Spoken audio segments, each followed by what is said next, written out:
Dans cette deuxième grande partie consacrée au smartphone, vous allez enfin découvrir comment faire des expériences avec votre smartphone.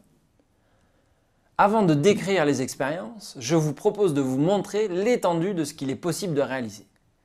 Découvrons un petit panorama. En réalité, nous avions déjà vu des utilisations du smartphone pour étudier des phénomènes physiques. En semaine 2, pour mesurer la tension de surface.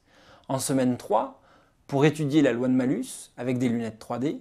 Et en semaine 4, pour réaliser un spectromètre.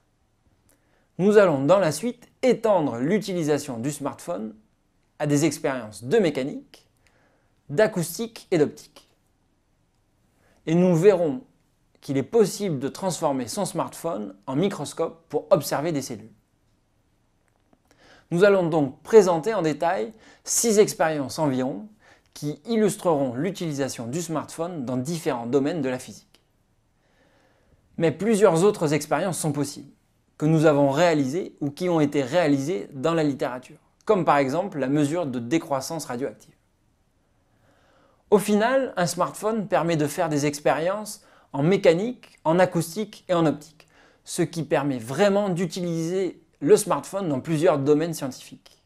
En physique bien sûr, mais en chimie avec l'utilisation de la spectroscopie par exemple, en astronomie avec le GPS, en biologie avec l'utilisation en microscope et en géologie avec l'utilisation des accéléromètres pour étudier les séismes par exemple.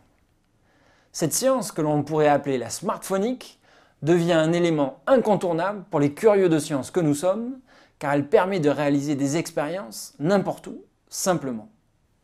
Mais les smartphones sont aussi utilisés en recherche fondamentale et plusieurs articles scientifiques utilisant les smartphones ont déjà été publiés. Je vous propose maintenant de commencer votre immersion dans la smartphonique.